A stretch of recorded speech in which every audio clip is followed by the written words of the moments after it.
কিন্তু ওই গণজাগরণ মঞ্চের আড়ালে কিছু নাস্তিক কুলাঙ্গার ব্লগার আমাদের প্রিয় হাবিব সাল্লাল্লাহু আলাইহি সাল্লামকে নিয়ে যা তা কথাবার্তা লেখছে, গালাগালি সহ অশ্লীল সব কথা। এদের মধ্যে একটা ব্লগ ছিল থাবা বাবা, যেটা চালাইতো রাজীব হায়দার।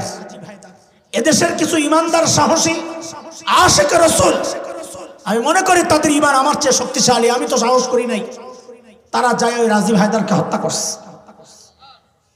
কিন্তু বিষয়টা দেখেন, অত মুরতাদ, অত কাফের, অথচ শাহবাগে তার জানাজা হয়েছে।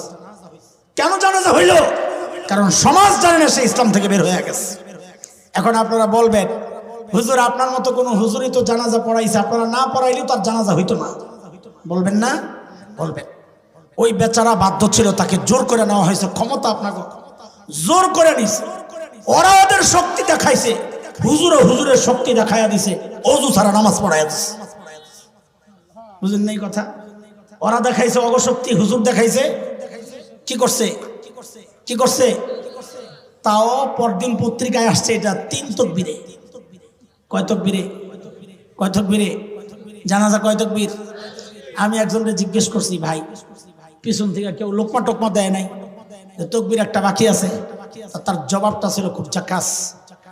পিছনে যে খাটাসটি দাঁড়াইছে ওরা জানলে না জানা যায় তকবীর কয়টা।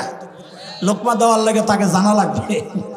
শোনেন দোস্ত, একটা সময় বাংলাদেশে এমনটাই ছিল, ব্যক্তিগতভাবে নাস্তিকতার চর্চা হয়েছে, অথবা নিজেরা দল করে করে নাস্তিকতার চর্চা হয়েছে। কিন্তু আমাদের গুনার ফসল, আমাদের গুনার শাস্তি আল্লাহ আমাদের কাঁধে এখন এমন এক শাসক শ্রেণী চাপাইছে, যাদের হাত ধরে বাংলাদেশে এখন আর ব্যক্তিগত পর্যায়ে নাস্তিকতার চর্চা হচ্ছে না, এখন রাষ্ট্রীয় পৃষ্ঠপোষকতায় নাস্তিকতার চর্চা হচ্ছে। গত 15 মাসে আমরা এগুলা দেখতে দেখতে শেষ। কয়টা বলবো? ট্রান্সজেন্ডারের মতো একটা ভয়ঙ্কর বিষয়, যেটা শুধু ইমান বিধ্বংসী না, সমাজ বিধ্বংসী। সমকামিতা, পুরুষে পুরুষে বিয়া, মেয়ে মেয়ে বিয়া, কি এক অবস্থা। পশ্চিমা কালচার এদেশে ওরা স্বীকৃতি দিয়ে দিছে, আমি আপনি ঘুমাইতেছি।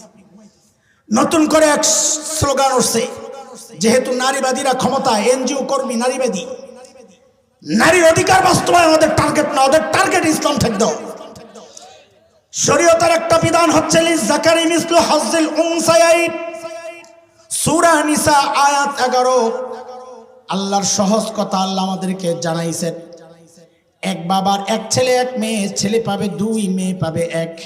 ছেলে পাবে যা, মেয়ে পাবে অর্ধেক, মেয়ে পাবে যা, ছেলে পাবে ডাবল। এই বলেন তো, এই সিদ্ধান্তটা আমাদের মহতামিম